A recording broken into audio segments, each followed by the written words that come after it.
اچھا، اسی طرح سید انور ظہیر رہبر صاحب نے ان کے افسانوں پر رائے دی ہے. سید انور ظہیر رہبر ہمیشہ وقت نکال کر ہمارے تخلیق کاروں کی حوصلہ افزائی کرتے ہیں اور یہ ایک بڑی بات ہے. خود ان کے جو بھائی انور سرور غزالی بھی شام افسانہ کا انعقاد کر رہے ہیں. تو یہ لوگ یہ جس طرح انہوں نے سبیر حسن کی حوصلہ افزائی کی، ان کے افسانوں پہ رائے دی، اس کو دیکھ وہ یہی کہ سبیر حسن تازہ آواز ہیں، بہت افسانے کی بھرپور آواز ہے. مطربہ شیخ نے ان کے افسانوں پر رائے دی. مطربہ شیخ کو ان کے افسانے جو ہے وہ بہت منفرد نظر آئے، بہت الگ طور پہ نظر آئے.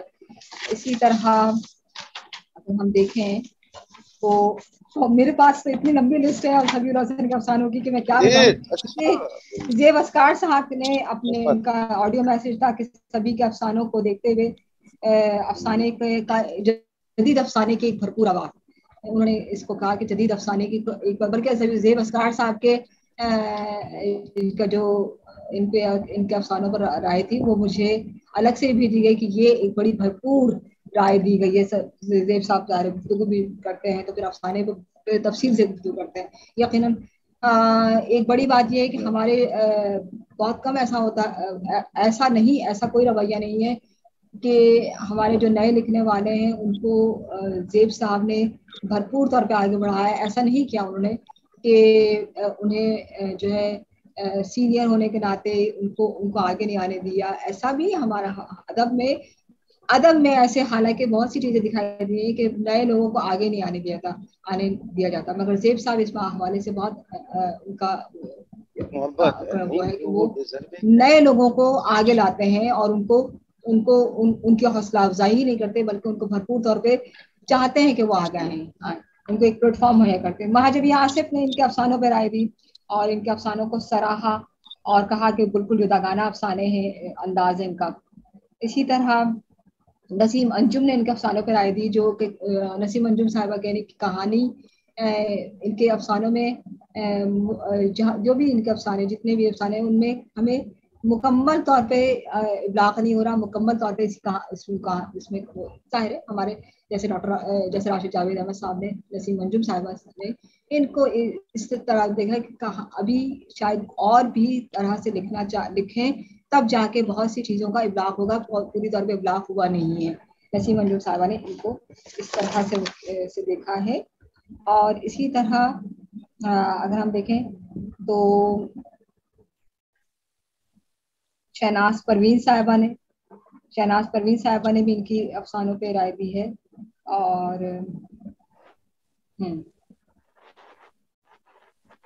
انہوں نے ان کے تینوں افسانوں کو بہت سراہا ہے اور بہت بھرپور آواز کرا دیا گیا. میں کن کے یعنی ان کے سب سے زیادہ جن افسانوں کو وہ کیا گیا، جس افسانے پہ جہنم کا کیوبیکل نمبر 7 اور کیا کہتے ہیں بارش نہیں ہو رہی، اس کو تو بہت موضوع بنائے گا. اور تشمگور کے حوالے سے یہ بات کہی گئی کہ بڑا اس میں علامتیت ہے اور اس کو جو ہے وہ بعض لوگوں نے کہا کہ وہ ابلاغ نہیں ہو رہا، لیکن بعض دفعہ ایسا بھی ہے کہ نہیں ہو رہا ہے، ابلاغ تو ہو رہا ہے. اور میں اور کس کا وہ کروں، بہت چیزیں ہیں. مجھے ایک بات پوچھنی ہے، یہ آپ نے کوئی پروگرام جو ہے وہ آج چینج کر دیا، تبدیل کر دیا؟ نہیں، ہمارے پروگرام پر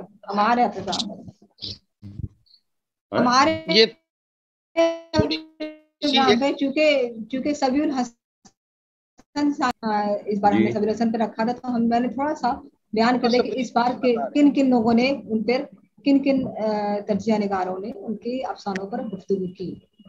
یہ راشد صاحب کی خواہش بھی تھی، یہ احباب کی خواہش بھی تھی کہ تھوڑا سا بریف کیا کریں اس یعنی پورے مہینے میں جو ہوا اس سے. نہیں تو یہ اس کے آگے جو پروگرام ہے آپ کا افسانے کے محاسن، یہ اس کے تناظر میں ہے یہ انہوں نے میں آپ شاید دیر سے آئے ہیں، انہوں نے میں تعارف کروا دیا تھا کہ آج ہمارا جو موضوع ہے وہ یہ ہے، اور اس پورے عرصے میں جو پچھلے مہینہ گزرا ہے تو اس میں سبی الحسن کے افسانوں کا جو ان کے اوپر گفتگو ہوئی تو احباب نے کیا رائے دی اختصار سے بتا رہی ہیں کہ نام ہے کہ وہ جو ہے تفصیل کیونکہ یہ اتنے میں اگر تفسیر بتانے لگ جاؤں کہ سبیل حسن کے افسانوں پہ کتنے لوگوں نے رائے دی تو اور کیا کیا وہ لکھا تو یقیناً اس پہ تو کافی وقت گزر جائے گا. لیکن میں نے مختصراً اس کا وہ کر دی کہ ان کے کن کن افسانوں پہ زیادہ گفتگو ہوئی. تشمگول پر بارش نہیں ہو رہی تھی اور ویری نائس جہنم کا کیوبیکل نمبر 7 جس پر میں سمجھتی ہوں کہ میں جب جہنم کا کیوبیکل نمبر 7 پڑھی تھی تو مجھے خدشہ تھا کہ کہیں نو ایگزٹ پہ نہیں جا رہے ہوں سات طرح کے مگر ایسا ہوا نہیں. وہ بالکل انہوں نے بڑی کمال سے اس کا رخ موڑ دیا. تو اب ہم آتے ہیں اپنا جو آج کا موضوع ہے. چونکہ سبیل حسن کے افسانے ہم نے رکھے تھے تو ہم نے سوچا ہے کہ آج اس پر موضوع بھی افسانے ہی کا کچھ رکھا جائے, افسانے کے سلسلے میں رکھا جائے. تو افسانے کے محاسن پہ ہم آج گفتگو کر رہے ہیں. اور جیسا کہ ہم جانتے ہیں کہ اردو ادب میں جو تحریکیں چلی ہیں, اصلاحی تحریک بھی چلی ہے, جدیدیت کا بھی رہا ہے, پھر ترقی پسند تحریک نے بڑا کردار ادا کیا ہے, پھر آج جو افسانہ لکھا جا رہا ہے, پھر اس میں جو بیچ میں کہیں اصلاحی تحریک تو نہیں بلکہ ایسا بھی دور آیا ہے آمریت کے دور میں جسے ہم سمجھ سکتے ہیں کہ وہ اسلامی ادب بھی لکھا گیا ہے. اس سارے تناظر میں افسانے نے کا کیا کردار ہے اور افسانے کو کیسا بڑھتا گیا ترقی پسند تحریک میں, جدیدیت میں. ترقی پسند تحریک کا اس لیے بھی بہت زیادہ حوالہ آ جاتا ہے کہ ترقی پسند تحریک نے بہت سی چیزوں کو اٹھایا, افسانے کو جو انگارے کے تحت جو افسانے لکھے گئے. پھر ترقی پسند تحریک کے بعد جدیدیت نے وہ کیا تو جدیدیت نے ترقی پسند تحریک کو کافی حد تک متاثر کی, مطلب اس کا جو ایک اثر تھا اس کو کافی منیمائز کیا. اس نے افسانے پہ کیا اثرات ڈالے, پھر آج کا افسانہ کس طرح ہے, پھر افسانے کی بنت, موضوع تو ساتھ ساتھ لیکن افسانے کی بنت بھی. میرا تو جہاں تک میں سمجھتی ہوں کہ افسانہ پریم چند سے کیا, افسانہ تو ہمارے اور پہلے سے لکھا جا رہا ہے. اردو میں افسانہ 1600 کے ہم دیکھیں تو قصے بھی ہمیں ملتے ہیں اور حکایتیں بھی ملتی ہیں. اب آپ اس کو شارٹ فکشن کہہ لیں, شارٹ اسٹوری کہہ لیں یا اردو میں قصہ کہہ لیں, لیکن ہمیں ملتی ہیں اور وہ ریکارڈ پر ہیں. یا ہماری داستانوں سے جو کہانیاں نکلی ہیں اس کو ہم مطلب یہ تاریخ کا حصہ ہیں جو مغرب سے بھی پہلے ہمارے یہاں لکھی جا رہی ہیں. تو اس کو یہ نہیں کہا جاتا کہ افسانہ پریم چند سے, افسانہ تو اور پہلے سے اردو میں لکھا جا رہا ہے. ہاں اس کا ذکر ذرا کم ملتا ہے لیکن اس کو نظر انداز نہیں کیا جا سکتا. تو ہم آج گفتگو کر رہے ہیں افسانے کے محاسن پر. افسانے کا اسلوب کیسا ہونا چاہیے, تحریکوں نے کیا اثرات ڈالے افسانے پہ, مختلف تحریکوں نے, اور افسانے کی بنت کس طرح سے رکھی جائے. آج کا افسانہ کیسا ہے جس دور میں سبیل حسن لکھ رہے ہیں, جس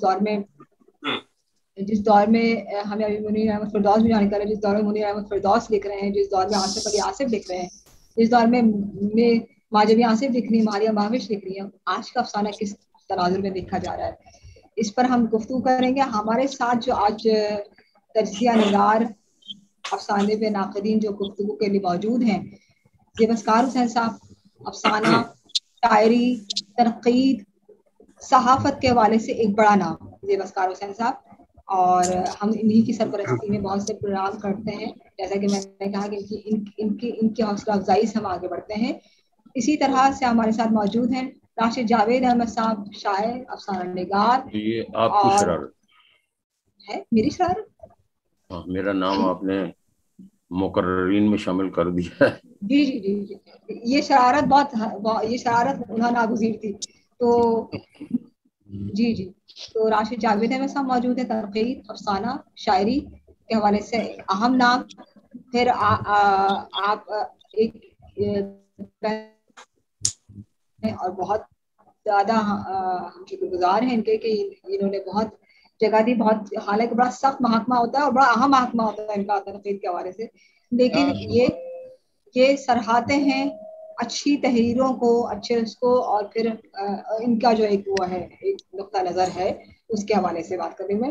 پھر ہمارے ساتھ آج موجود ہے ڈاکٹر پرویز شہریار صاحب, افسانہ, تنقید, شاعری کے حوالے سے بڑا نام ڈاکٹر پرویز شہریار کا. ڈاکٹر پرویز شہریار کی ایک کتاب بھی آ چکی ہے, منٹو اور عصمت کے یہاں افسانے جو نسائی کردار ہیں, اس کے حوالے سے کتاب بھی آ چکی ہے. انشاءاللہ ہم اس کتاب پہ بھی پروگرام رکھیں گے. ڈاکٹر پرویز شہریار صاحب نے ہمیں جوائن کیا, وقت نکالا ہمارے لیے, ہمارے ساتھ موجود ہیں. اسی طرح ہمارے ساتھ آج موجود ہیں ڈاکٹر حمیرہ حیات. ڈاکٹر حمیرہ حیات نئی آواز ہیں افسانے کی ترقی کے حوالے سے. ابھی حال ہی میں تنقیدی جائزے پر ان کی کتاب آئی ہے, اور تنقیدی جائزے ان کی کتاب آئی ہے, اور اس میں انہوں نے بہت سے موضوعات, میں جلدی اس کتاب کو بھی پروگرام رکھوں گی, بہت سے موضوعات کو ڈسکس کیا ہے. ان کا ایک مضمون ترقی پسند افسانے کے زمرے میں بھی ہے. تو آج ہمارے ساتھ یہ سب دوست موجود ہیں.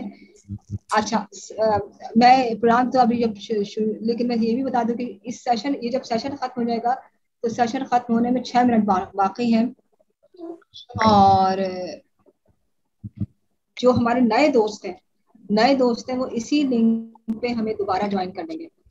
تو جیسے حمیرہ میرا خیال پہلے بھی ہمیں اسی لنک پہ جوائن کر چکی ہیں, تو پیٹرن وہی ہے. پھر اب 40 منٹ کا سیشن ہوگا اسی لنک پہ, بہت بآسانی ہمیں جوائن کر لیں گے. بہت سارے دوست ہمیں اس عرصے میں, جب تک میں گفتگو کیے جا رہی تھی, اس میں اسی عرصے میں بہت سے لوگ ہمارے دوست ہمیں جوائن کر چکے ہیں. نیر سلطانہ, مسعود قمر, عزیزہ ڈاکٹر عزیزہ انجم, منیر احمد فردوس, وعلیکم السلام, ناہید وحید.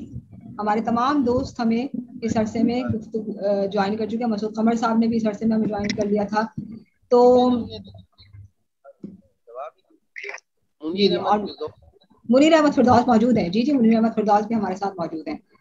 تو جناب گفتگو کا آغاز کرتے ہیں ہم, اور میں گفتگو کا آغاز پہلے ڈاکٹر حمیرہ حیات سے ہی کرتی ہوں. حمیرہ حمیرہ, آپ کی چونکہ کتاب بھی ابھی آئی ہے تنقیدی جائزے, اور آپ کا میں مضمون ترقی پسند افسانے کی کتابیں بھی دیکھی تھی. میں یہ بھی ایک تو میں آپ سے یہ بھی جاننا چاہوں گی کہ آپ نے جو اس موضوع پہ لکھا ترقی پسند افسانہ, کیا آپ کو ایسا لگا کہ افسانہ, اردو افسانہ, کیا ترقی پسند افسانے ہی نے زیادہ اثرات ڈالے؟ کم از کم مجھے تو یہ ایسا لگتا ہے کہ جب جدیدیت کی تحریک آتی ہے 60 میں, تو اس نے ترقی پسند افسانے کی تحریک کو کافی متاثر کیا, اور کافی اس کے رول کو کافی منیمائز کیا. ایسا نہیں ہے؟ یا ترقی پسند تحریک کے تحت, جو انگارے کے تحت جو افسانے لکھے گئے, آپ سمجھتی ہیں کہ اس نے آگے چل کر افسانے پر بہت اثرات ڈالے آج تک کے افسانے پہ؟ جی نہیں, دیکھیے میں اس میں جو انگارے کی بات ہو رہی ہے, انگارے تو شروعات تھی. ترقی پسند نظریہ جو تھا وہ ایک انگارے ایک شروعات تھی, جس میں میں یہ کہوں گی کہ ایک جنسی مسائل افسانوں میں زیادہ تھا. بعض لوگوں نے اسے روحانیت بھی کہا, الگ الگ لفظوں سے اسے بتایا گیا. تو میں صرف انگارے تک ہی نہیں رکھتی ترقی پسند افسانے کو. ترقی پسند افسانہ جو ہے وہ صرف انگارے تک محدود نہ ہو کر وہ آگے تک ہے.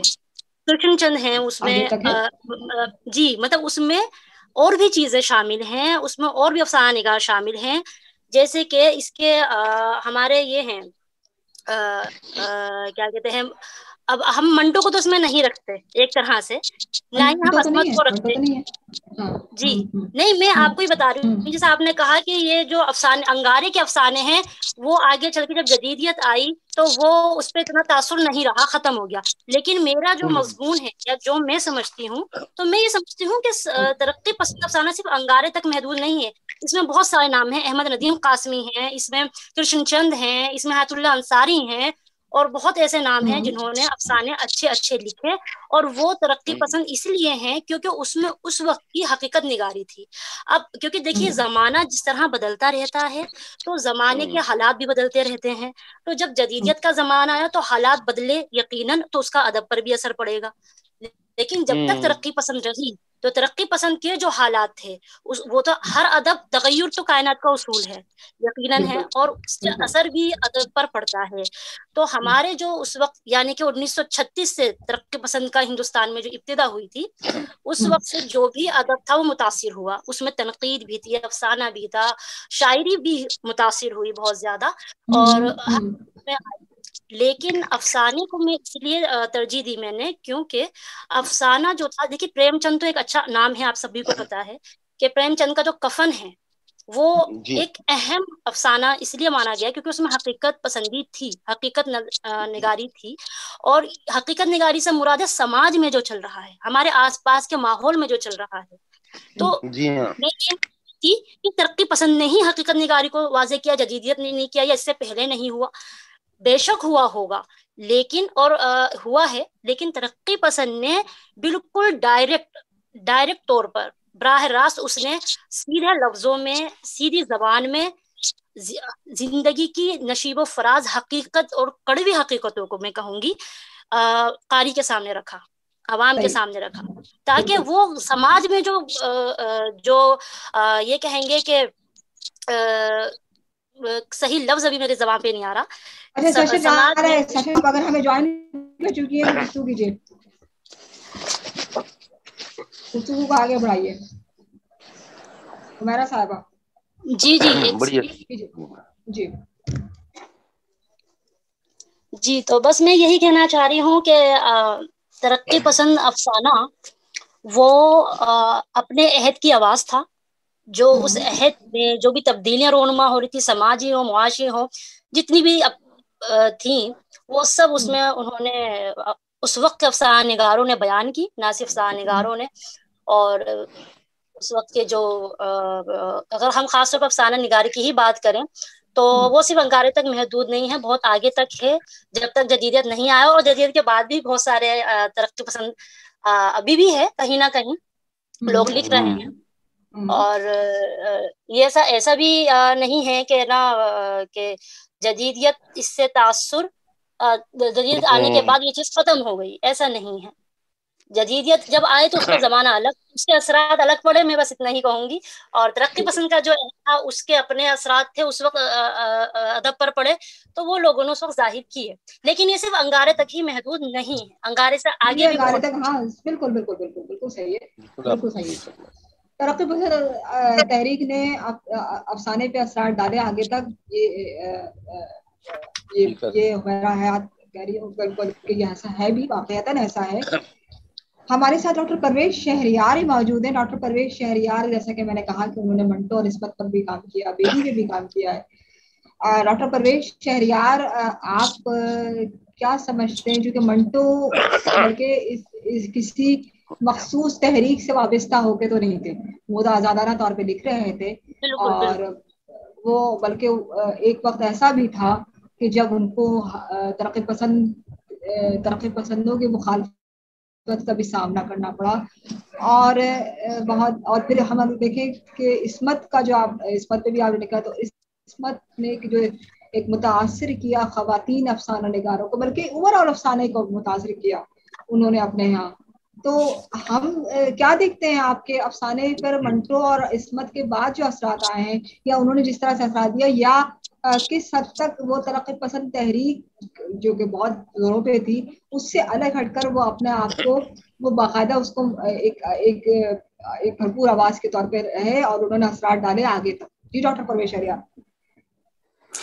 جی آپ کی بات کو ہی آگے بڑھاتا ہوا میں یہ کہنا چاہوں گا کہ ہر قلمکار جو ہوتا ہے وہ ترقی پسند ہوتا ہے بنیادی طور پہ، اور جو کچھ سماج میں دیکھتا ہے وہ صفحہ کرتاس پہ لاتا ہے اور منظر عام پہ لا کے وہ شیئر کرنا چاہتا ہے. یہ انسان کی جبلت ہے. تو ہاں، وہ ہر افسانہ نگار بنیادی طور پہ ترقی پسند ہوتا ہے. اگر ترقی پسند نہ ہو تو وہ پھر قلم ہی نہ اٹھائے، وہ چاہتا ہے سماج. جی عصمت چغتائی اور منٹو کے ہاں عورت کا تصور ان کے افسانوں کے حوالے سے اس کا میں نے سماجیاتی مطالعہ کیا تھا، اور ان کے کرداروں کا خاص طور سے کہ وہ کس طبقے سے تعلق رکھتی تھی. اور ظاہر ہے وہ تقسیم ہند سے پہلے جو جاگیردارانہ تہذیب تھی مسلمانوں کی، تو ان پہ زیادہ ان لوگوں نے قلم اٹھایا تھا. عصمت چغتائی نے خاص طور سے ان کی اسی سے پہچان بنی تھی. منٹو نے بعد میں جو شہری زندگی کے مسائل کو بھی بنایا ہے. اسی طرح میں نے راجندر سنگھ بیدی کے افسانوں پہ بھی کام کیا. پی ایچ ڈی میری راجندر سنگھ بیدی کے افسانوں پہ ہے. اس پہ 3 کتابیں آ چکی میری. ایک تو راجندر سنگھ بیدی کی ناول نگاری، دوسری یہ کہ ان کے 20 افسانوں کا میں نے تجزیاتی مطالعہ کیا ہے، مطلب یہ ہے بیدی کے منتخب افسانوں کا تجزیاتی مطالعہ۔ اور تیسری کتاب جو ہے یہ بیدی کی افسانہ نگاری۔ تو بیدی کی افسانہ نگاری میں جو افسانے کے محاسن ہیں، جو عوامل ہیں، جو عناصر ہے جس سے تشکیل پاتا ہے افسانہ، اس پہ گفتگو کی ہے میں نے۔ تو اس میں کئی چیزیں ہیں، کردار نگاری بھی ہے اور مکالمہ بھی ہے، اور اس کے علاوہ پلاٹ ہوتا ہے اس میں افسانے میں، جو بنیادی چیزیں سبھی جانتے ہیں لوگ، زبان و بیان کیسا ہے، کیا ہے، اور موضوع کا ٹریٹمنٹ کس طرح سے وہ کرتے ہیں، موضوع کو ان کے اندر اپنے عصری حیثیت ہے یا نہیں، اپنے دور کو وہ کس طرح سے اپنے افسانوں میں پیش کر رہے ہیں، یہ چیزیں اہم ہوتی ہیں۔ تو صرف فارمولے سے افسانہ نہیں لکھا جا سکتا۔ افسانہ لکھنے کے لیے افسانہ نگار کا اپنا نظریہ ہوتا ہے، اس کے اندر جو ہے ایک ورلڈ ویژن ہوتا ہے، اور سماج کو دیکھنے کی ایک بصیرت ہوتی ہے اس کے اندر۔ جس کے اندر بصیرت ہوگی وہی قلم اٹھائے گا، ہے نا۔ کوئی واقعہ ہو جاتا، سڑک پہ ایک حادثہ ہو جاتا، سینکڑوں لوگ گزر جاتے ہیں، کوئی نہیں لکھتا، لیکن جو حساس لوگ ہوتے ہیں وہ قلم اٹھاتے ہیں اس پہ۔ تو اس لیے بصیرت بہت ضروری ہے۔ اور آج کے اگر چلیے اسی طرح سے میں چلتا ہوں، ترقی پسندی دور، اور اس سے پہلے رومانوی تحریک کا ایک دور رہا ہے، تو ہاں اس کی جو مجموعی اسلوب تھا وہ مختلف تھا، وہ تازہ داستانوں سے نکلے تھے۔ تو اس وجہ سے یہ جو رومانوی تحریک ہے، اس زمانے کے جو افسانے ہیں اس پہ داستانوں کے اثرات ہیں۔ عورت کو سماوی بنا کر کے پیش کیا گیا، اور قابل پرستش اور حسن کی بہت تعریف کی گئی تھی، جو حقیقت سے دور یہ باتیں، بس وہ تفریح کا، تفنن طبع کا وہاں وہ زیادہ وہ تھا عمل درآمد۔ لیکن ترقی پسند تحریک جب آئی ہے تو اس میں سماج کی جو خردی حقیقت نگاری اس کو پیش کرنے کا ایک چلن ہوا، اور ظاہر ہے یہ لوگ یورپ سے متاثر ہوئے تھے۔ پروگریسو موومنٹ جو چلا تھا جس میں ملک راج آنند تھے اور دوسرے لوگ تھے، تو اس تحریک میں زیادہ زور دیا گیا کہ خارجی حقیقت نگاری کو بیان کیا جائے، اور حسن کا معیار بدل گیا اور چیزوں کو دیکھنے کا بدل گیا۔ پھر یہ ہوا کہ ادب جو ہے مقصدی ہونا چاہیے، ادب سے ہم انقلاب لا سکتے ہیں، ادب سے ہم ملک کی آزادی کے لیے لڑ سکتے ہیں۔ جنگ آزادی میں کے لیے بھی انہوں نے بہت سارے تخلیقات بہت ساری پیش کیے ہیں، افسانے بھی، اور بہت ساری نظمیں جو مشہور ہیں آج۔ اس کے بعد جدیدیت کا دور آتا ہے جو 1960 سے شروع ہوا ہے، تو اس میں ہے نا یہ بھی یورپ کے اثرات سے آیا، وجودیت، انسان جو ہے تنہا ہے بھیڑ میں، تو یہ خیال تھا۔ اور وہ دور ایسا تھا کہ اس میں علامات بہت زیادہ استعمال ہونے لگی، استعارے اور تشبیہات، اور پھر ذاتی علامات جو قابل فہم بھی نہیں تھی بعض لوگوں کے یہاں، لیکن بعض بہت اچھے افسانے لکھے گئے اس دور میں بھی، جدید کے دور میں۔ تو یہ مجموعی جو اسلوب ہوتا ہے وہ بدلتا ہے تحریک کے اثرات سے، یا زمانے کے حساب سے، یا زمانہ جس طرح ترقی کر رہا ہے، یا جو سیاسی حالات ہیں اس کے تحت۔ اب اگر 21ویں صدی کی بات کی جائے تو 21ویں صدی میں اسلوب بدل گیا ہے۔ آج جو افسانہ کامیاب افسانہ نگار ہیں وہ بالکل دو ٹوک بات نہیں کر رہے ہیں، وہ ایک پردے میں رہ کر کے بات کرنا چاہتے ہیں۔ جو وہ ہے حاکموں کی جو جبریت ہے، اور جس طرح سے سماج میں مافیا حاوی ہو چکا ہے، تو کوئی آدمی بھی، کوئی قلم کا بھی رسک لینا نہیں چاہتا۔ ان باتوں کو وہ کسی ایسے ڈھکے چھپے اسلوب میں کہتا ہے کہ پڑھنے والا سمجھ جاتا ہے، اور اس میں کسی کا نام نہیں آتا، ذکر نہیں آتا، ہے نا۔ ایسے کئی افسانے گزرے ہیں ہماری نظر سے جو اگر وہ سیدھے سیدھے لکھ دیے جاتے، نام لے کر کے لکھے جاتے، تو ان پہ مقدمہ دائر ہو جاتا، لیکن لوگوں نے وہ اسلوب، اور اس پہ ہمارے یہاں شمیل احمد صاحب نے کہا بھی تھا کہ 21ویں صدی میں ہمیں نیا اسلوب، چونکہ مسائل نئے ہیں، سیاسی صورتحال نہیں ہے، لہذا ہمیں قلمکاروں کو، افسانےگاروں کو چاہیے کہ نئے اسلوب کو اختیار کریں اور اس کی پیش بندی کے ساتھ جو ہے لکھیں۔ تو ابھی 21ویں صدی میں ایک خاص طرح کی وہ جدیدیت کا جو دور آیا ہے، تو اس میں کہانی لوٹ تو گئی ہے، مصری اور بیانیہ ہے، لیکن بیانیہ ایک کہرا نہیں ہے، یہ اس دور کے ترقی پسند دور کے بیانیہ جیسا نہیں ہے۔ یہ بیانیہ جو ہے قابل فہم تو ہے، لیکن وہ مجموعی طور پر ایک استعارہ ہوتا ہے، اور وہ ڈھکے چھپے انداز میں بات کی جا رہی ہے۔ اور بہت سارے ایسے جو برننگ ایشوز ہیں جس پہ ہم کھل کر کے بات نہیں کر سکتے، خاص طور سے ہمارے ملک یا آپ کے یہاں بھی ویسا ہی ہو رہا ہے کہ حکومت کے خلاف آدمی کوئی بھی نہیں کر سکتا، لوگ اقتدار میں وہ برداشت نہیں کرتے ہیں، لہذا نعرے بازی نہیں ہے. جیسے ترقی پسند دور میں آخر میں نعرے بازی شروع ہو گئی تھی اور وہ فارمولا ٹائپ کے افسانے ہو گئے تھے، تو وہ اب نہیں ہے. اب افسانہ نگار جو ہے اس کا اپنا نظریہ ہے، اس کی اپنی بصیرت ہے، اور وہ حقیقت کو جس طرح سے دیکھ رہا ہے وہ کچھ کر رہا ہے.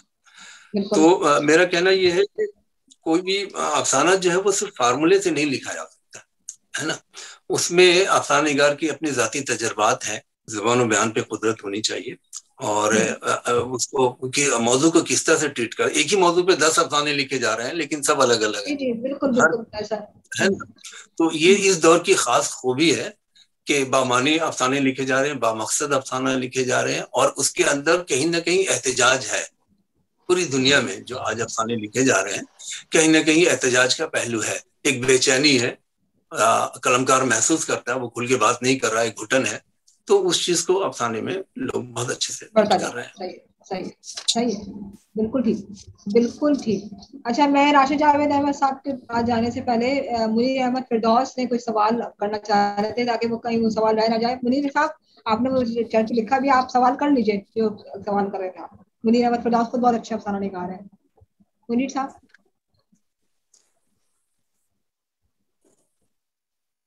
منیر احمد فردوس، آپ مائک انمیوٹ کر سکتے ہیں. ممکن ہے ان کا مائک ٹھیک نہ ہو، تو میں وہ سوال عرض کر دیتا ہوں جو انہوں نے پوچھا تھا. میں وہ بولوں کیا؟ وہ سعادت حسن منٹو کے حوالے سے تھا. ان کا کہنا تھا کہ منٹو کی تحریریں تو مکمل ترقی پسندانہ وہ فکر رکھتی ہیں، ان کی تمام افسانے جو ہے ترقی پسند نقطہ نگاہ سے لکھے گئے ہیں. پھر کیا وجہ ہے کہ ترقی پسندوں نے انہیں متعون کیا اور اپنے ہاں جگہ نہیں دی اور نکالا؟ یہ وہ سوال تھا. لیکن زیب صاحب موجود ہے لیکن ان کا مائک ٹھیک نہیں ہے ان کا، غالباً میرا خیال ہے یا موجود نہیں ہوں گے. چلے ٹھیک ہے، ہم ان کے سوال کو رکھتے ہیں. پہلے تو میں راشد صاحب کے پاس آتی ہوں، اس کو بھی رکھتے ہیں، اور پہلے راشد صاحب کے پاس آتی ہوں. راشد صاحب، کس حد تک ابلاغ ہوا؟ یعنی ہم آج کا جو افسانہ لکھا جا رہا ہے، جیسے کہ ابھی پرویز شہریار صاحب نے کافی اس پر گفتگو کی کہ ابھی جو بہت سا گھٹن کا ماحول ہوتا ہے اس میں بہت سی چیزیں ڈھکے چھپے انداز میں اس طرح سے کھل کے بات کی بھی نہیں جا سکتی.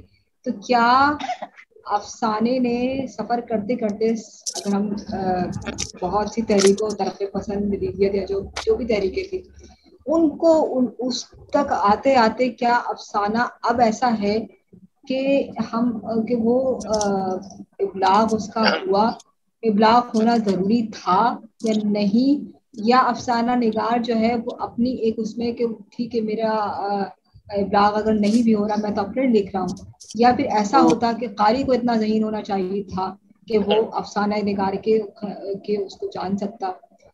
اور میرا ایک اور سوال ہے کہ کس حد تک اثرات ڈالا جبر کی جو ماحول رہا، عامریت کا جو ماحول رہا ہمارے افسانے پہ؟ جی اس میں پہلی بات جو ہے وہ تو یہ ہے کہ کوئی بندہ جو ہے وہ افسانہ کیوں لکھتا ہے، ادب کیوں تخلیق کیا جاتا ہے؟ کیا وہ صرف ایسے لوگ قمیض خریدنا پسند کر لیتے ہیں؟ یہ ہے. اور جبر کے ماحول میں جو آپ کہہ رہی تھی کہ جبر کے ماحول میں یقیناً وہ علامت نگاری جو ہے وہ ہوئی، وہ اس وقت اس کی ضرورت تھی، اور جب بھی جبر کا ماحول ہوگا تو اس کی ضرورت پڑے گی، کیونکہ ادیب جو ہے وہ جب لکھنا چاہے گا، کیونکہ اس کے اندر جو کچھ اکٹھا ہوا ہوگا اس کو وہ جب نکالے گا، تو اگر وہ سیدھے معنوں میں نکالے گا تو جس طرح ڈاکٹر پرویز شہریار بھی کہہ رہے تھے کہ مقدمے بھی قائم ہو سکتے ہیں اور ہوتے رہے ہیں، تو پھر اس کو اپنے الفاظ کو کیموفلاج کرنا پڑے گا. وہ ایک دور ایسا بیچ میں آتا ہے کہ جب جس طرح ہمارے یہاں آیا تھا تو لوگوں نے پھر علامت نگاری جو ہے وہ اس کو استعمال کیا تھا اپنے افسانوں میں، اور پھر وہ اس کی بھی ایک جو ہے وہ رسم ہی چل پڑی. پھر ایسا ہوا کہ وہ سوائے علامت کے اور کچھ رہ ہی نہیں گیا کہ وہ ایسی بھی علامتیں تھیں کہ جن کو کھولنے کے لیے، جن کی تشریح کرنے کے لیے پھر جو ہے وہ لوگوں نے وہ سر جوڑ کے بیٹھے اور پھر صحیح پوچھیں تو یہ بھی ہوا کہ افسانہ نگار نے علامت کچھ لکھی ہے اور پڑھنے والوں نے اس کو کچھ اور سمجھا تھا. تو یہ میرا تو یہی خیال ہے اس سلسلے میں. شکریہ. اچھا ٹھیک ہے. اس میں اس ضمن میں ایک سوال اور آ رہا ہے ڈاکٹر عزیزہ انجم نے کیا ہے کہ کیا مقصدیت افسانے کے اس کو ختم کر دیتی ہے؟ جی خالص ادبی افسانہ جی آپ ہی بتائیے. جی کیا ان کا سوال کیا تھا کہ مقصدیت افسانے کو ختم کر دیتی ہے؟ نہیں، افسانے کو ختم کیسے افسانے کے حسن کو ختم کر دیتی ہے. مقصدیت جو ہے وہ میں تو سمجھتا ہوں کہ افسانے کا حسن ہے. وہ اگر کسی چیز کے لکھنے کا سب سے پہلا تو میں یہی سوال کرتا ہوں کہ جب وہ ساری چیزوں پہ پورا اتر آتا ہے کہ جی یہ کہانی پن بھی ہے اس میں وہ منظر نگاری بھی بڑی اچھی ہے، جزیات بھی بہت اچھی ہیں، موضوع جو ہے اس کو آ کے دیکھتے ہیں کہ بھئی اس موضوع کو اس کو بیان کرنے کی مقصدیت کیا تھی. جیسے مجھے ابھی فوری طور پہ ایک یاد آ رہا ہے، یہی افسانہ پڑھا گیا تھا ایک، جس کو کوئی سائنس فکشن کہہ رہا تھا، کوئی کچھ کہہ رہا تھا، تو اس کے اخیر پہ بھی بات یہی نکلی تھی کہ اس کی عوام کے ساتھ ریلیونس کیا ہے. مقصدیت نہیں ہوگی تو افسانہ جو ہے وہ مجروح ہوگا. مقصدیت جو ہے وہ افسانے کو زیادہ خوبصورت بناتی ہے. ٹھیک ہے صحیح. ابھی جو راشد صاحب نے ایک تو یہ بات کہی کہ مقصدیت افسانے کو زیادہ خوبصورت بناتی ہے، اور پھر ایک بات اور راشد صاحب نے کہی کہ علامتی اتنا رواج چل پڑا ہے کہ بعض دفعہ ایسا لگا کہ علامت ہی رہ گئی ہے، افسانہ تو غائب ہو گیا. یہ بھی ہوا ہے کہ علامت اوپر سے بعض دفعہ اوڑھی بھی محسوس ہو رہی تھی. تو زیب اسکار صاحب موجود ہیں. زیب صاحب ایسا بھی ہوا کہ واقعی لگا کہ کچھ لوگوں نے اس طرح سے افسانہ نگاری میں علامتیت کو اتنا زیادہ مصنوعی طور پر پڑھتا کہ اس سے جو اصل جو ان کا افسانہ کا وہ تھا وہ تو غائب ہی ہو گیا. اس سے افسانہ کس حد تک متاثر ہوا افسانے کا جو. اور پھر جو بات ہو رہی ہے مقصدیت پر، تو ایسا کیسے ہو سکتا ہے کہ مطلب کہیں نہ کہیں تو مقصدیت جو ہے وہ تو ہمیں ہر سطح پہ، بنا زندگی کے جتنے بھی مسائل ہیں وہ کم سطح پہ زیادہ سطح پہ، بنا مقصد کے تو ہم مطلب اپنے تئیں کچھ نہیں لکھا جا سکتا. مشاہدہ اور تجربہ اور پاور آف امیجنیشن دونوں تینوں چیزیں جو آتی ہیں اس کے تحت اس کے بغیر تو کچھ نہیں لکھا جا سکتا. پھر آپ ساتھ ہی ساتھ منٹو کا جو انہوں نے سوال اٹھایا تھا منیر احمد فردوس نے، اس کا بھی پلیز کہ ان کے جو موضوعات وہ تو ان کے خیال میں سارے طرقے پسند کہتے تھے، طرقے پسند میں انہوں نے مخالفت کیوں کی. جی زیب صاحب. بہت شکریہ. نمسکار صاحب. جی آواز آ رہی نہیں آ رہی ہے؟ اچھا جی آپ کی آواز آ رہی ہے زیب صاحب، آ رہی ہے. ٹھیک ہے شکریہ. میں یہ سمجھتا ہوں کہ آپ نے جو سوال کیا اس کے ساتھ ہی آپ نے خود بہت ہی عمدہ طور پہ وضاحت بھی کر دی ہے، اور جو ہے وہ مقصد کے تعلق سے بھی کہ مقصدیت ہے کیا، مقصد کے کیا معنی ہے. تو میں یہ سمجھتا ہوں کہ یہ سوالات یا ان کے اوپر غور کرنا کوئی اتنا آسان نہیں ہے، سیدھے سادے جوابات نہیں ہے، میں یہ سمجھتا ہوں. اور جو ہے وہ مثال کے طور پر مقصدیت اور پھر وہ جو ہے وہ کون کس تناظر میں دیکھ رہا ہے اور اس کو ڈٹرمن کون کر رہا ہے یہ دیکھا جاتا ہے.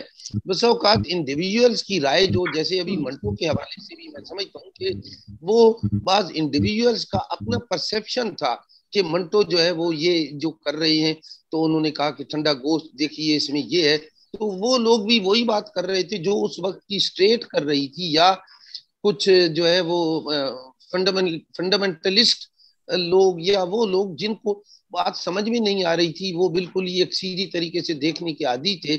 تو وہ اس یعنی معاشرے کے تضادات کو جو بالکل اوڑھے ہوئے تھے، تو اسی تضادی فکر رکھنے والے لوگ جو ہے وہ ان کے خلاف کھڑے ہو گئے.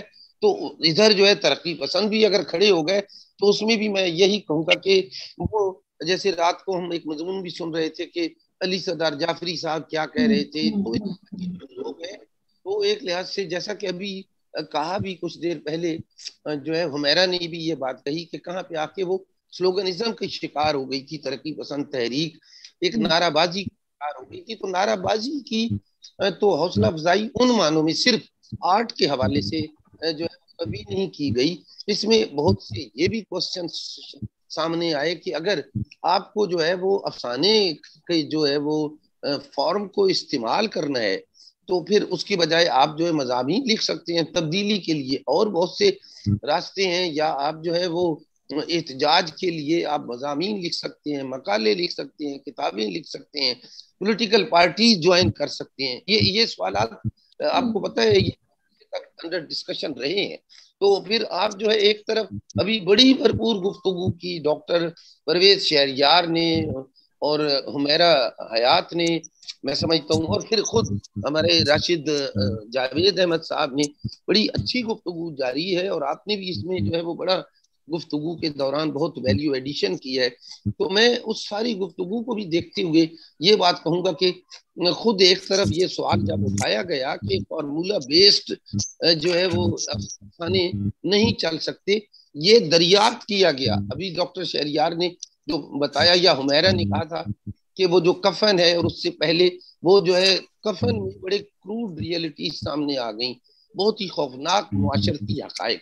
بات یہ ہے کہ وہ خوفناک معاشرتی حقائق تو اپنی جگہ آ گئے تھے, لیکن اس کے ساتھ ہی جناب وہ آرٹ تھا, اسے آرٹ کہتے ہیں منشی پریم چند کا, جس نے اس افسانے کو امر بنا دیا. اس افسانے کو جو ہے ایک ایسی جہت عطا کر دی کہ جس میں اس کو کئی جہتوں میں دیکھا گیا. وہ افسانہ کوئی یکستا ہی نہیں تھا. میں آپ سے عرض کروں, پھر منٹو کے افسانوں کو بھی آپ دیکھیے, وہ ایک سلسلہ. میں زیادہ بات نہیں کہوں گا, پھر میں یہ ضرور عرض کروں گا کہ دیکھیے اس وقت جو جدید ادب جدید افسانے کا دور تھا, اس کو دو طریقے سے دیکھا جاتا ہے. ایک تو یہ ہے کہ سیدھا طریقہ یہ ہے دیکھنے کا کہ جناب چونکہ مارشل لا تھا اور ایوب کا زمانہ تھا, فلاں تھا, اس طریقے سے میں یہ سمجھتا ہوں کہ وہ اپنی جگہ, لیکن اس کے ساتھ ہی ادب کا ایک اپنا ارتقاء ہے. جیسے رومانیت پسندی کی تحریک ہے, دنیا بھر میں یہ سلسلہ تو چلتا ہی رہتا ہے کہ ادب کا ارتقاء اس بات کا ہی ہوتا ہے کہ اب جو ہے آپ افسانے کو یک سطحی سے تمثیل کی طرف لے جا رہے ہیں, یا تمثیل سے جیسے داستان تھی, تمثیل تھی, تمثیل کے ساتھ پھر علامت آئی, پھر جو ہے استعارہ آیا, اور پھر اب جو میں سمجھتا ہوں کہ جو صورتحال ہے وہ بنیادی بات جو ہے اظہار ہے, اور جو ہے وہ فنی طور پہ اظہار کی جو صورتیں ہیں, تو اس میں اب تو افسانہ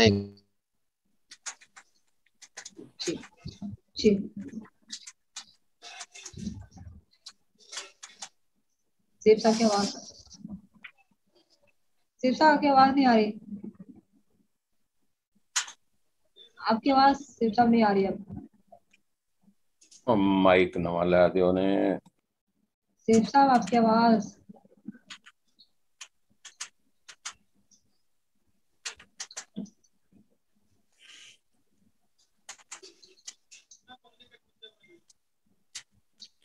زیب صاحب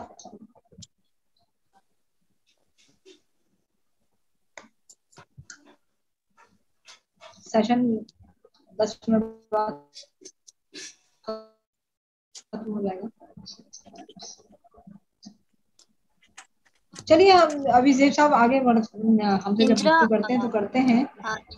انجلا جی میں ذرا نا ایک تھوڑی سی بات کہنا چاہ رہی تھی. آپ نے مقصدیت پہ بات کی, جی میں اس کو آپ نے پوچھا نا کہ مقصد افسانے کو ختم کر دیتا ہے یا جو بھی ہے, میں اس پہ یہ کہنا چاہ رہی تھی, اور میں چاہوں گی کہ میرے سبھی اساتذہ یہاں پہ موجود ہیں, اگر میں غلط ہوں تو مجھے تھوڑی سی میری اس کو اصلاح کر دیں اگر کہیں غلط ہوں.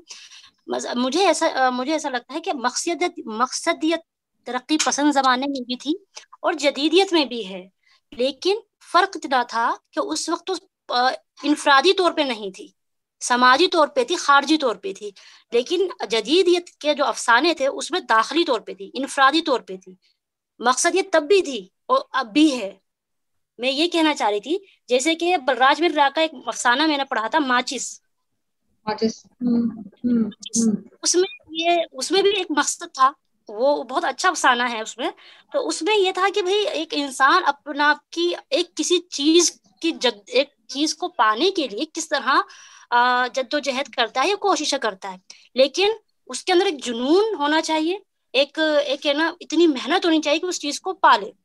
اس افسانے کی تفصیل میں جاؤں گی، تو اس لیے مجھے یہ احساس ہوتا ہے کہ افسانہ کا جو مقصد تھا نا، بالکل جیسے سر نے بھی ایک بات کی تھی کہ بنا مقصد کے تو افسانہ کہا ہی نہیں جاتا، ایک ظاہر سی بات ہے ادب کا ایک مقصد ہے اور وہ عوام تک پہنچانا ہی، اس لحاظ سے افسانہ بنا مقصد کے تو نہیں کہا جائے گا، لیکن فرق یہ ہو جاتا ہے کہ وہ مقصد کبھی انفرادی ہو جاتا ہے، کبھی اجتماعی ہو جاتا ہے۔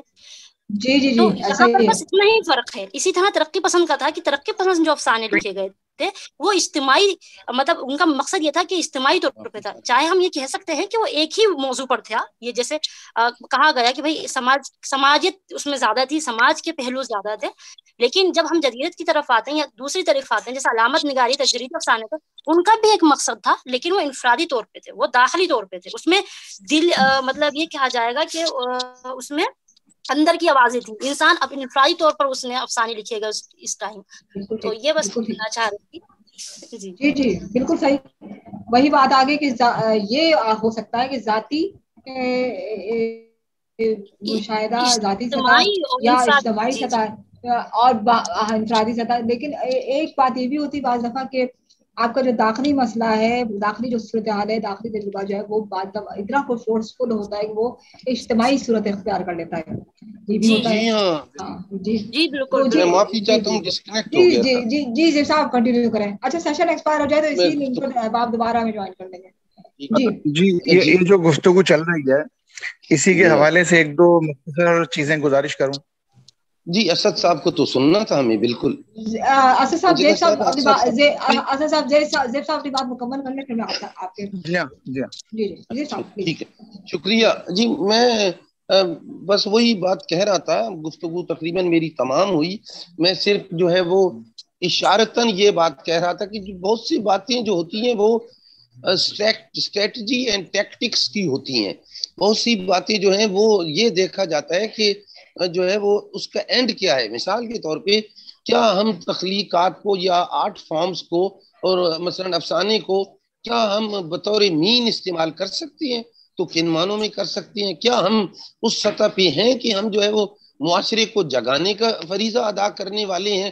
کیونکہ رائٹر لکھنے والے ایک انڈیویجول ہوتا ہے، وہ کس طور پہ اس کا ادراک رکھے گا، پھر جو ہے وہ اتنے زیادہ سوال اس عرصے میں جو ہے انسان کے وجود کے تعلق سے اور انسان کے جو ہے فیلنگز کے تعلق سے آئے، پھر نفسیاتی سطح پہ اتنی ڈیولپمنٹس ہوئی ہیں، فلسفیانہ سطح پہ اتنی ڈیولپمنٹس ہوئی ہیں۔ تو میں کہنا یہ چاہ رہا تھا کہ یہ معاملہ اتنا آسان نہیں ہے۔ ایک خیال یہ بھی ہے کہ آپ اپنا پرسیپشن کریں، اپنی ذہنی سطح بڑھائیں، اور آپ کی اپنی ذہنی سطح یا اجتماعی شعور، جیسے ابھی ڈاکٹر عزیزہ کہہ رہی تھی بہت عمدہ، تو اجتماعی شعور کا ہونا اور تبدیلیوں کے خواب دیکھنا۔ میں تو یہ تک کہتا ہوں کہ ایک رائٹر اپنے طور پہ اگر غیر طبقاتی معاشرت کا حامی ہے تو اسے ہونا چاہیے، اسے خواب دیکھنے چاہیے، لیکن ان خوابوں کو یہ اس کا اپنا ادراک ہوگا، اس کی اپنی جتنی ذہنی سطح بلند ہوگی وہ جو ہے براہ راست افسانے کے اوپر پھر بھی اثر انداز نہیں ہوگی، یا آرٹ فارمز کے اوپر اثر انداز ہونے کا پھر کچھ اور مسئلہ ہو جاتا ہے۔ پھر ایک بات اور سامنے آ جاتی ہے، جیسا کہ میں نے ابھی کہا تھا کہ جو ہے وہ یہ بہت ہی ذمہ داری کی بات ہوتی ہے کہ آپ کسی کو حکم دیں۔ میں تو کہتا ہوں کہ آپ کا مشورہ دینا ہی ایک بہت بڑی بات ہے۔ انسان کا جو پھر بہت سے اس میں کوسچنز آ جاتے ہیں، میں ڈسٹرب نہیں کرنا چاہتا ہے آپ سب کو، اور پھر میں کمیونیکیشن کے حوالے سے بھی یہ بات کہوں گا کہ ابلاغ بھی کن معنوں میں بھائی، مطلب یہ کہ ابلاغ کی بات تو کی جاتی ہے لیکن وہ ابلاغ کا مطلب کیا ہوتا ہے، ابہام کا مطلب کیا ہوتا ہے؟ جو روایتی معنویت ہے میں اس سے منحرف ہوں، اس کو میں تسلیم نہیں کرتا۔ میں اس کو بھی تسلیم نہیں کرتا کہ افسانے کے تعلق سے جو فارمولاز بنائے گئے ہیں یا افسانے کے تعلق سے جو ہمیں اساتذہ نے دیا ہے، ہم اس کو بھی کریٹیکلی دیکھ رہے ہیں، تنقیدی نقطۂ نگاہ سے جب آپ چیزوں کو دیکھیں گے تو میں سمجھتا ہوں کہ پھر اس میں زیادہ وہ ایک مثبت صورتحال سامنے آتی ہے۔ جب ہم بات کرتے ہیں تو بسا اوقات ہم اس بات کو بھول جاتے ہیں کہ ہر معاملے میں ایک ادراک ہے، ایک شعور ہے۔ جیسے انگارے آیا تھا، آپ کہہ رہے ہیں کہ انگارے کے جتنے افسانے تھے وہ کمزور تھے، تو کن معنوں میں کمزور تھے؟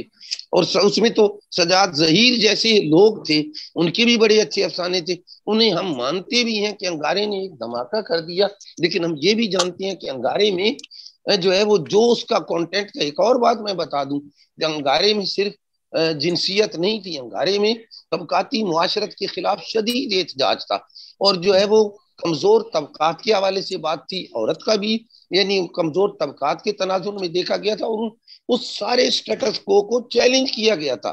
سٹیٹس کو یعنی ان ٹرمز آف آپ کی جو تھنکنگ تھی، آپ کے جو نظریات تھے، جو آپ کے اس وقت کے جو کہنا چاہیے کہ اقدار تھیں، میں انہیں نام نہاد اقدار کہوں گا، تو ان کو وہ چیلنج کر رہے تھے. تو اور جو خامی تھی جو ان کو نہیں ان معنوں میں تاریخی طور پہ یہ تخلیقی درجہ حاصل ہوا، وہ صرف ایک تھی کہ اس میں فنی خامیاں تھیں، اس میں اظہار کی پریزنٹیشن کی بنیادی خامیاں تھیں. تو اس کو درست کرنے کے لیے تو یہی تو وجہ ہے کہ ترقی پسند تحریک جو ہے وہ منشی پریم چند کو بھی ساتھ رکھتی ہے، اور ان تخلیق کاروں کو بھی انہوں نے جو ہے وہ مان کے ساتھ اپنے ساتھ لیا. اس کی وجہ ایک میں کہنا یہ چاہ رہا ہوں کہ ترقی پسند تحریک کی طرف بھی توجہ اس لیے بھی گئی کہ وہاں پہ ایک نیا پن تھا، فریشنس تھی، اور اس کے ساتھ آرٹ تھا. یعنی آرٹ جو ہے اور آپ کا جس کو کہتے ہیں تخلیقی عنصر، تخلیقی طور پہ جو ہے وہ مضبوط تھے. تو یہ ایک ساتھ میں تناظر ہوتا ہے. میں تو اس معنوں میں یہ کہہ رہا تھا. پھر ابلاغ کے تعلق سے میں ایک اور بات کہوں گا کہ بسا اوقات یہ بھی ہوتا ہے کہ ابلاغ آپ کے اپنے پاس، آپ کا جو کمیونیکیشن، آپ کی جو سوچ ہوتی ہے وہ ایک ٹوٹیلٹی میں نہیں ہوتی، وہ ایک ایبسٹریکشن میں ہوتی ہے. عموماً یہ بھی تو ہوتا ہے کہ آپ ایبسٹریکٹ مینر میں چیزوں کو دیکھ رہے ہیں، تو وہ جو ایبسٹریکٹ مینر میں آپ جب دیکھ رہے ہوں گے تو آپ کی پریزنٹیشن بھی وہی ہوگی. لیکن اگر آپ کے پاس ٹوٹیلٹی ہوگی تو پھر آپ ایک چھوٹا سا پیس بھی اگر آرٹ فارم اس کا پیس تخلیق پیش کر رہے ہوں گے تو وہ ٹوٹیلٹی آپ کو کمیونیکیٹ ہو جائے گی. خیر اس پہ میں زیادہ بات نہیں کرنا چاہتا، میں سما خراشی کی معافی چاہتا ہوں. جی بہت شکریہ رضا صاحب. نہیں، آپ نے بڑی بھرپور اس پر گفتگو کی ہے کہ کس حد تک ترقی پسند تحریک کا کیا رول رہا ہے، اور ترقی پسند تحریک نے کیا اثر ڈالا. اور صرف یہی بات نہیں ہے کہ کوئی جنسی اس کے نہیں، بلکہ ایک ایسے افسانے، لیکن اس پہ ایک منٹ رہ گیا بھرپور. جی ہم آگے بڑھے. ہم بھرپور جو اس بار بات کی تکنیک کا مسئلہ تھا، اس کو پریزنٹیشن، اس میں خامیاں کافی تھی، اس پر بھی بات کرتے ہیں. جی بسم اللہ. اچھا شہزاد صاحب آپ کچھ سوال کرنا چاہ رہے تھے؟ جی بس یہ جو گفتگو چل رہی تھی اسی کے حوالے سے ایک دو مختصر چیزیں. اب جیسے یہ کہا گیا کہ بھائی ہر کوئی لکھاری وہ ترقی پسند ہوتا ہے، تو مطلب چیزوں کی بہتری چاہنے کے حوالے سے تو غالباً یہ بات کہی جا سکتی ہے، لیکن ترقی یا بہتری کا تصور وہ کوئی آفاقی تصور تھوڑی ہے. میرے خیال میں وہ کوئی آفاقی تصور نہیں ہے. یہ جو بالخصوص مثلا جو ترقی پسند تحریک رہی ہے، اس کا جو ترقی پسندی کا یا ترقی کا جو تصور ہے وہ کوئی آفاقی تصور تھوڑی ہے. وہ تو بیسکلی میرا خیال ہے وہ تو مارکسسٹ تصور ہے نا ترقی کا. تو اس حوالے سے اس کو دیکھا جاتا ہے اور شاید دیکھا جانا چاہیے. تو اس لحاظ سے ہر کوئی اس ترقی پسندی پہ بھی یقیناً پورا نہیں اترے گا. اچھا، پھر یہ پیچھے سے ایک بات ہوئی کہ ترقی پسندوں نے ظاہری حسن کے حوالے سے لکھنے سے انکار کیا یا نہیں لکھا اس پر. تو جیسے احمد ندیم قاسمی ہے مثال کے طور پہ، وہ ترقی پسند بھی تھے اور شاعر بھی تھے اور افسانہ نگار بھی تھے.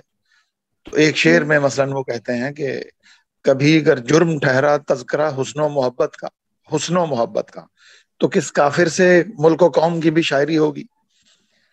اور فیض میں بھی ہمیں بہت ساری ایسی چیزیں ملتی ہیں جہاں وہ حسن کے حوالے سے فیض نے لکھا ہے. تو یہ دوسری بات ہو گئی. پھر یہ علامت نگاری کے سلسلے میں جو بات ہوئی، تو علامت نگاری ظاہر ہے، یہ تو انڈرسٹوڈ ہے کہ علامت نگاری صرف اسی وقت علامتوں کا استعمال نہیں کیا جاتا جب لکھنے کے اوپر قدغنیں لگ جائیں یا لکھنا مشکل ہو جائے یا ڈھکے چھپے انداز میں بات کرنی پڑے، بلکہ علامت نگاری اس مقصد کے لیے بھی ہوتی ہے کہ اپنی بات دل نشین انداز میں بیان کر دی جائے. جیسے ایک مثال لے لیں، وہ افسانہ ہے زرد کتا، تو وہ میرا خیال ہے وہ شاید ڈھکے چھپے انداز میں نہیں بلکہ وہ مزید کھل کر بات کر دی کرنے والے نے زرد کتے کی علامت استعمال کر کے. جی بس یہی کہنا تھا مجھے. ٹھیک ہے ٹھیک ہے ٹھیک ٹھیک. اس عرصے میں ہمیں اسرار گاندھی صاحب بھی جوائن کر چکے ہیں. اسرار صاحب السلام علیکم. وعلیکم السلام. سب کو میرا سلام کہیے. ٹھیک ہوں، اللہ کا شکر ہے، زندہ ہوں. اللہ تعالیٰ سلامت رکھے آپ کو، صحت و سلامتی دے. اسرار گاندھی صاحب افسانے کے حوالے سے بڑا اہم نام ہے اور خود بہت کام کر رہے ہیں اس پہ. اور ہم اسرار صاحب کو بھی ابھی تھوڑی دیر میں ان سے بات کرتے ہیں افسانے پر. آنے سے پہلے ماریا، آپ سیشن ایکسپائر ہونے سے پہلے کوئی بات کہہ رہی تھی. ماریا مہوش. جی بہت شکریہ. میں صرف یہ ایک سوال کرنا چاہ رہی تھی کہ مقصدیت پہ جو گفتگو ہو رہی ہے، تو میری ناقص رائے میں تو یہی ہے کہ افسانہ بغیر مقصد کے ممکن نہیں ہے. اب وہ مقصد مطلب اس قابل ہے یا نہیں ہے، وہ ایک الگ بحث ہے، اس میں ہم نہیں جا رہے، لیکن کسی نہ کسی مقصد کے تحت تو بہرحال وہ لکھا جاتا ہے. میں صرف یہ چاہ رہی تھی کہ جو اس پہ گفتگو ہو رہی ہے، تو کوئی ایسا افسانہ جو بغیر مقصد کے لکھا گیا تو اس کی طرف اگر نشاندہی کر دی جائے تو ایک یہ ہے کہ ہم اس کا تقابلی جائزہ لے کے اس کو سمجھنا آسان ہو جائے گا. تو بس یہ تھی کہ اگر کوئی ایک مطلب ماشاء اللہ سے اتنے قابل احباب ہیں یہاں پہ، تو کسی ایک افسانے کا اگر وہ حوالہ دے دیں تو مجھ جیسے مطلب ان لوگوں کے لیے آسانی ہو جائے گی جو سیکھ رہے ہیں. ہلو جی افسانہ کسی کا حوالہ اس لیے نہیں دیا جا سکتا کہ وہ ہو سکتا ہے میں نے پڑھا ہو، آپ بہت سے لوگوں نے نہیں پڑھا ہو، یا کسی اور کوئی حوالہ دے وہ میں نے نہیں پڑھا ہو. تو کوئی بات نہیں، حوالہ دینے کے بعد پڑھا جا سکتا ہے. نہیں، وہ پورا افسانہ سنانا پڑے گا نا. نہیں میں سے یہ کہہ رہی ہوں آپ نام بتا دیں XYZ کہ جی یہ افسانہ ہے جو بغیر مقصد کے لکھا گیا ہے. اب اگر وہ میں نے نہیں پڑھا ہوگا تو میں اسے ڈھونڈ کے پڑھ لوں گی تاکہ میں سمجھ سکوں اسے آسانی سے. میں صرف یہ چاہ رہی. چلے آپ کو ان باکس کر دیں گے. یہاں بھی بتایا جا سکتا ہے. جی اسرار گاندھی صاحب بات کر رہے ہیں آپ. جی اسرار گاندھی صاحب کی آواز آ رہی ہے آواز. اب میں یہ کہنا چاہتا ہوں کیا عرض ہے، بلاج مہندرا کا کمپوزیشن نمبر اس کوئی مقصد نہیں اس کا، اور وہ نہیں ہے اور مقصود بھی نہیں. ایسا نہیں ہے، بہت سی کہانیاں مل جائیں گی ایسی جن کا کوئی مقصد نہیں ہے، بس لکھنے کے لیے. خاص طور سے 1960 سے لے کے 70-72 کے درمیان ایسی بہت سی کہانیاں لکھی گئی، اس لیے کہ وہ ایک فیشن چل نکلا تھا. ہم نے جو چاہے لکھ دیا. اب آپ سمجھیے نہ سمجھیے. تو وہ بلاج کا مہندرا کا کمپوزیشن نمبر کوئی اس کا مقصد نہیں، بس لکھا ہے انہوں نے. یہ میرا کہنا ہے. یہ آپ کی رائے ہے، یہ آپ کی رائے ہے. جی اب ان کی ذاتی رائے ہے یہ، کیونکہ یہ بھی تو سمجھنا رہے گا زیب صاحب، یہ بھی تو سمجھنا رہے گا کہ مقصدیت پھر کیا ہے. بالکل ہم جیسے طالب علموں کے لیے ایک صاحب نے پچھلے دنوں ایک صاحب نے افسانہ لکھا، بور کر دینے والا ایک افسانہ. آپ ہی نے لکھا. تو وہ جی تو اس کی مقصدیت جو ہے وہ تو نظر آتی تھی. وہ لکھنے والے نے خواہ نہیں لکھا تھا. ہاں، بور کر دینے والا افسانہ خواہ نہیں لکھا گیا. میں جاننا ہی چاہ رہی ہوں اسی فورم پہ ایک دو افسانے پڑھے گئے تھے جن کی مقصدیت نہیں تھی. نہیں تو سوال یہ اٹھتا ہے کہ پھر آپ یہ سمجھتے ہیں نا کہ مقصدیت نہیں تھی، مگر مقصدیت اگر جیسے کہ ایک آپ نے سائنس فکشن والے اس کے تو کہیں تو وہ یہ ہوگا کہ آگے چل کر دنیا اس رنگ میں ہونے جا رہی ہے، اور اس کو دیکھیے. بہت عمدہ بات کہی ہے. مطلب مقصدیت ہے کیا؟ ہم جیسے طالب علموں کو یہ بھی تو بتا دیجیے. جیسے ابھی یہ اسرار صاحب کہہ رہے ہیں کہ مقصدیت 60-70 کا زمانہ ایسا رہا کہ وہ بس لکھ رہے ہیں کہانی، مقصدیت کے بغیر لکھ رہے ہیں. لیکن یہ بات اتنی آسان تو نہیں ہے جیسا اسرار صاحب نے کہہ دیا. مقصدیت ان کو لگتا ہے کہ مقصدیت نہیں ہے، لیکن ایسا ہو تو نہیں سکتا. بالکل زیب صاحب.